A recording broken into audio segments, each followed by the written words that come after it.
Hello, everyone. Welcome back to another conversation with. My name is Terrence Fox, Head of Innovation and Sales at iAdvise, and it's my absolute pleasure to be joined by Sandra Thompson, the Director of EI Evolution, which stands for Emotional Intelligence. Today's topic will be unleashing the power of emotional intelligence to enhance your customer experience.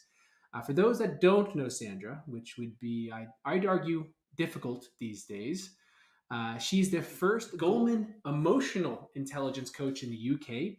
She started out as a customer experience consultant in 2010 and founded Exceed All Expectations, a management consultancy focusing on improving customer and employee experience. She recently rebranded in 2021 for the EI Evolution is the new title and focus. I think it's an excellent rebrand because she believes mostly that the emotional intelligence in general can transform the way businesses value and improve the relationships between customers, employees, and colleagues. She's been fortunate enough to work with Arsenal, which we were just bantering about a moment ago, Vodafone, Waitrose, Open University, Bertelsmann Group, and Network Rail. And she also, whatever free time she might have, she lectures part-time at Pearson Business School in London. So, Sandra, it's an absolute pleasure to have you here. Thank you for joining. Thank you so much for having me here. And I have to say, it's quite a mouthful, isn't it? Yeah. First Goldman Emotional Intelligence Coach. Yeah. Woo! I couldn't get it out today. It was too hard. So before we dive in, Sandra, obviously, this is a loaded question. Take it however you want. How have you been? And then how have you been staying engaged or learning new things? What have you been up to? So interestingly, we have a 15 and a 21-year-old who presently have COVID, unfortunately, in our household. Uh, But my partner and I are 100% well. So there are some mysteries of science. No, we're all good, thank you. I had a really long break, 20 days off over mm, Christmas and New Year after quite an astonishing year last year. So it meant that, as you've described, I relaunched in January. We had the EI Evolution Summit in October, where we were blessed with the presence of Daniel Goleman, Lisa mm, Feldman Barrett, and a whole raft of different speakers. So it was quite a crescendo. As far as kind of keeping in touch, keeping informed, finger on the pulse type thing, I'm an avid reader of a magazine called Wired. mm. It's one of those real, oh my gosh, it's arrived! Quick, rip it open, let's get it read. Everyone go Yeah. away. It's one of those. Yep. And then I was thinking, what am I reading at the moment? So I'm not very good at sitting down and reading for very many hours, but the book I've got on the go at the moment is something called Behave by a chap called Robert Spolopsky. And it's Okay. all about behavior, the biology of humans at our best and worst. So it's a kind of blend of magazines, the odd book, and I am definitely addicted to LinkedIn. Yeah, it's I can relate and agree on that for sure. I hadn't heard of Behave, so thank you for the recommendation. Mm, And to show you that I'm not just scribbling, I promise I did write it down. well done. Yeah. That's the Um, lecturer in me going, well done, well done. yes, right. So I want to ask because, of course, you focus so much on emotional intelligence and how it pertains to customer experience and how we can improve upon it. But I want to put you in the shoes of a consumer. Have you had any particularly memorable experiences, either good or bad, however you want to Mm, take it, yeah. that stand out? Do you know, I often think about this, and that there's a couple in here that sound a bit boring, but actually what they do is quite incredible. Mm, So I know grocery shopping can be very dull, and yes. it's a weekly task in our household.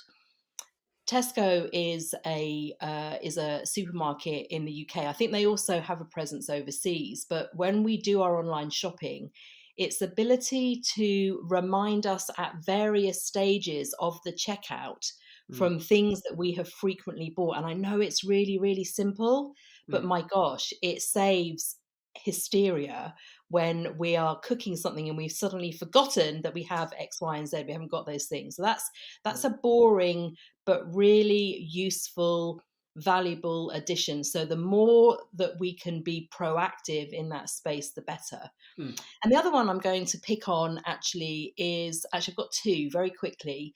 One is the degree of personalization. So I recently personalized a book and had it sent to me from a Mm, company called Papier. Now, okay. I never seen them before, but the way that they presented their offering, the ease at which I could personalize and view what I was going to get before I got it, these things aren't new, but they are meaningful because Yeah. it reduces the risk of knowing this is what I'm going to get. And when I got it, it was even better than it looked on the screen. And the Mm, final one is Bang& Olufsen, the ability for me to use my phone and position one of their products in my home to know what it's going to look like when it yeah. arrives is outstanding. And again, that's old school, Right. but they are digital innovations that just mean things are more possible. Right. And that sort of reassurance to actually see without being able to touch, but to be able to see and place it. Absolutely. That's incredible. Critical. Yeah. So let's get into unleashing the power of emotional intelligence to enhance the customer experience. Mm, Sandra, there's been so much talk about the need for empathy, right? You can imagine the last 2 years. yeah. But sometimes I feel there's a mistake between emotional intelligence and empathy, right? A Mm. need to really help me understand how they differ. Okay. And I think it's a common thing that people misunderstand. And before I studied emotional intelligence properly, I made the same error. Mm, Empathy is actually one of 12 competencies within emotional intelligence. You can be empathetic without emotional intelligence, but very often, when you attempt to be empathetic without emotional intelligence, you're actually thinking and feeling your own emotions, and you're thinking and feeling that the other person is having the emotions you are feeling. mm, So that's what happens when empathy is on its own. When you study the skill of emotional intelligence, the first thing that you master is self awareness. And what you're able to do, being empathetic with emotional intelligence, is that you can separate what you're feeling from what the other person might or might not be feeling. So it mm, means that you are more genuinely there for the other person, and you're not, as it were, projecting what you've got going on mm, onto them. So it means you're more likely to build solid, trusted relationships with someone when you use empathy within the skill of EI. mm. And is emotional intelligence something you think people can learn, or is it an inherent part of who they are? You can learn it Okay, so without a how? shadow of a doubt. Yeah, and how would you start to learn that? So, you would start off with self awareness, which is Okay. very much about understanding what is going on within you Mm, every single day. And again, it sounds really simple, but when you tune in and you are aware of how you're feeling, things that make you react, things that mm, trigger you, things that make you feel great, that's a lifelong journey. It's not something you can just master and all of a sudden, mm, ta-da, I am now self-aware, don't need to do mm, that anymore. mm, But you have to start with self-awareness. And the amazing thing is that with the power of what we call neuroplasticity, the fact that the brain can actually change over time through right, habit and practice, you can learn this skill of any age. right. And this is obviously this is incredibly valuable, right? Because the theory is that if we can encourage people to use more emotional intelligence, they'll create better connections with colleagues, customers, et cetera. Anything to elaborate on that sort of impact? It's exactly that. And when we think about the stresses we have in our lives, when we think about the boss that we loved working for, the boss that we hated working for, the Mm, colleagues who drive us nuts, the colleagues who we really can't wait to work with next time, that's all about active listening, being present, being heard, being valued. And all of those things come from someone having the self awareness to know what is going on around them and right. what is also going on for them. Now, we have all met people who seem to be so disconnected from themselves. And what I mean by that is they will say wholly inappropriate things. They can't read the room, they don't really know what's going Mm, on. they're not so easy to work with, because Mm. you really want to hold the mirror up and say, do you actually know what you're doing right Yes. now? Yeah. So I think that the ability to be present, the ability to describe how you're feeling. And that is even something like, I found that quite frustrating, or I'm really enjoying and I found joy with that, blah, blah, blah. It's not about all getting mushy, but it is the ability to communicate effectively. And we know that communication is hugely important, if not the most important thing for life. Mm. So we've had several guests on in the past, Sandra, that have talked about employee experience and naturally how it trickles down to impact customer experience. Um, in these sort of initiatives, do you think that if you practice EI on your employees, that it should even start there, or should you focus new initiatives on first the customer and having emotional intelligence with the customer? Where do you see the employees kind of sitting in with this? It depends what day you ask me. Okay. So today, I'm Yeah. going to say that I really think it actually starts with leadership. Mm, Leadership have to have been bought in. They have to be living and breathing it. They have to role model it. You have to give people the space, and you have to give people the opportunity to grow their emotional intelligence. And when your own staff feel safe, they have that psychological safety, they have the ability to do what's right because they can, because policies allow them to do so, then you can start to think about the relationship that your staff have with mm, your customers. So I actually think it starts at the top. Unfortunately, it does need to start there. And then other employees will be nurtured and will grow, because culturally, it's an expected behavior, it's an expected norm. mm. Now, you gave an insightful TEDx talk about the connection between remote work, which is, obviously a good portion of the workforce is starting to go there today, but remote work and how it pertains to customer service and therefore emotional intelligence's role within that. Would you be open to sharing a few of the key points that you reviewed there? Yeah, you might have to interject and stop me. The That's actual fine. TEDx was We're on on a for timer. 13 minutes. Okay. So I'm not going to go on for 13 minutes, Sure. but I do need to explain it a little bit, because when I think about it, if someone's listening to this, it might seem a bit complex. So the first thing is, I had an experience during lockdown with someone who was obviously in a contact center. They were stressed, they weren't Mm, bothered. I was just a number. It was obvious that they were exhausted and they were mm, burnt out. That seemed to be obvious to me. right. Zero emotional intelligence for whatever reason. I then had a completely contrasting experience with someone who was working from home, who seemed to be quite relaxed, who seemed to get the job done, who actually was quite proactive and hugely helpful. Mm, And because I can't ever let customer experience or employee experience go, it happens to pop up as curiosity to say, I wonder if there's a thing. I wonder if people who work remotely have more emotional intelligence. And then I mm, set myself off on a little research Google hunt, and I came across some papers that basically said those people who work in fully remote organizations, and this is important, this isn't emergency remote work. We've just right. been moved to work from home because our offices are closed. Right. These are organizations who have consciously decided to be remote work organizations. And that's what this lady was who I spoke to. She always worked from home with this organization.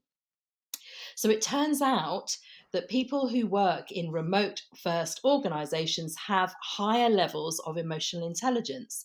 And Mm, when you think about it, it seems obvious.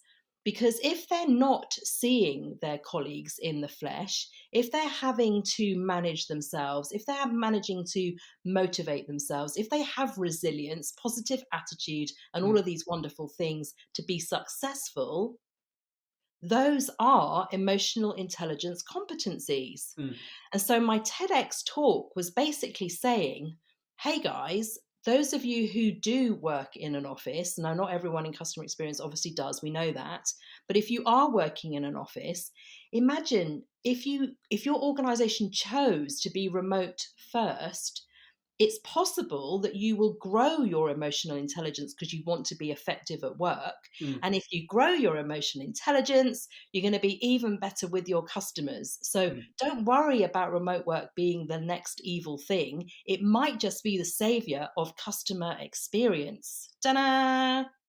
yeah, that's so just under 13 minutes. Perfect, Sorry. Sandra. I just feel like I always have I'm to teasing. I'm explain it because teasing. people are like, what are you talking about? No, no, no. I think that's great. So one thing I did want to talk to you about though is so in the e-commerce world where I am, naturally everyone's stuck at home, means they're not shopping, means they go on your website, which means that your traffic has exploded, and then all of these customer service representatives are overwhelmed, and it goes to the natural scenario of being frustrated, overwhelmed, and whatnot. So a lot of brands today use AI, right, to balance out and make sure that they're able to scale and be supportive and have their lights on, right, have some sort of engagement strategy. But AI, I'll say it's changing every day, of course, right? But it's was never known necessarily for having emotion, right? It's never Mm, been a strong suit of AI. But yeah. how do you see AI and emotional intelligence possibly working together, or coupling to be helpful in the CX world? I think there's the present, the medium term and the long term. And I think presently there's a great opportunity because Mm, I can see that the kind of bog standard types of inquiries that come in can be served very, very easily with AI if they can get mm, that right.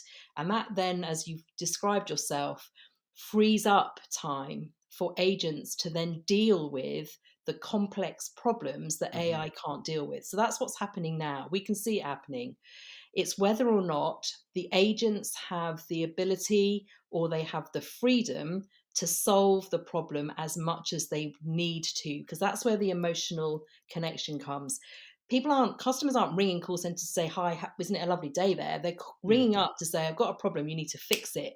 So right. that's one thing.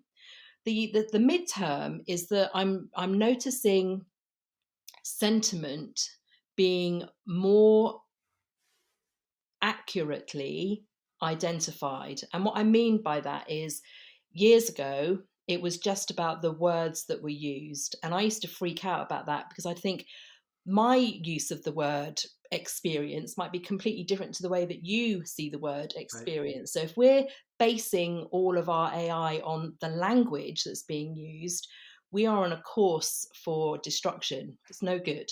Mm, But what I'm seeing is pauses, sighs, other types of non-verbal but signals of expression of emotion being more accurately identified, mm, and they're coming up. These kind of signals are coming up on agents' screens to prompt them to either hurry up or slow down or use this language, yada yada yada, to great effect. mm, We're seeing some companies have a 24% increase in satisfaction, a 66% increase in employee engagement. Something's working. mm, Much further down the line, I think that with increased accurate facial recognition, and I'm not going to get into all the neuroscience because then it gets really complicated, but ultimately, I think we are getting much smarter at identifying micro expressions. And when we're able to do that, that's a game changer. But mm. that's not going to be just through the voice or through the written word. That's going to be however the physical entity turns up of your customer, whether that's on a Zoom call or I don't know, something in the future that I haven't thought, no one knows yet. Yeah. So getting to the actual channels that are used in customer experience, right? Because that's helpful, right? The thought of having this sort of EI present to know that okay, in this engagement you need to speed up or be more helpful or whatever, right? That's super interesting. But I'm wondering now something like messaging, live chat, which is what obviously we as a company that's our value add for a lot of our clients. How do you see EI being leveraged to improve the quality of the customer experience there? Is it just a simple scenario that you mentioned before, the knowledge of speeding up or being more helpful? How does it work? It's a great question. And I'm going to answer it in two ways. The first way I'd like to answer it is the emotional intelligence of the agent not to be triggered, so Mm, to respond, to react rather, to react to something that they're reading. So to with the skill of emotional intelligence to remain calm and measured and balanced in their response to the customer. That's one thing. That's where emotional intelligence will help enormously. The second thing is the skill of understanding the meaning of what is being said. mm, And when you practice the skill of emotional intelligence, I think the sensitivity that you have to the context of a sentence, yeah. and this all sounds again a bit deep, but the context of a sentence within a chain of communication means some people might read it one way, whereas Right. someone with EI might actually understand it to be something else. And to Mm, get to the nub of that means that you can resolve faster and the customer actually does feel that they're properly being heard mm. because it's the nuance of that one word within that sentence that changed the meaning of everything. Does that make sense? It does. And as someone who misreads my wife's text messages all the time, very easy to understand. Um, Oh dear. so, Sandra, one last thing I wanted to ask quickly, because I think it would be a concrete example would be impactful. Do you have an example of EI applied to the customer experience world that you're proud of, happy of, or thought was very interesting? Law. The Mm, example I'm going to give you is from the legal sector. We know that lawyers are rewarded for their technical brilliance and they applaud one another for their high IQ. When lawyers practice emotional intelligence, they are able to charge up to 9% more per hour for their mm, services. That's number one.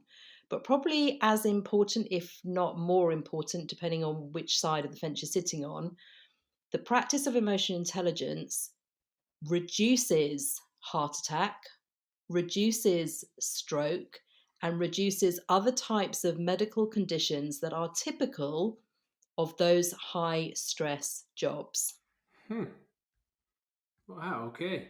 So this is better for my health too. It is. Everything.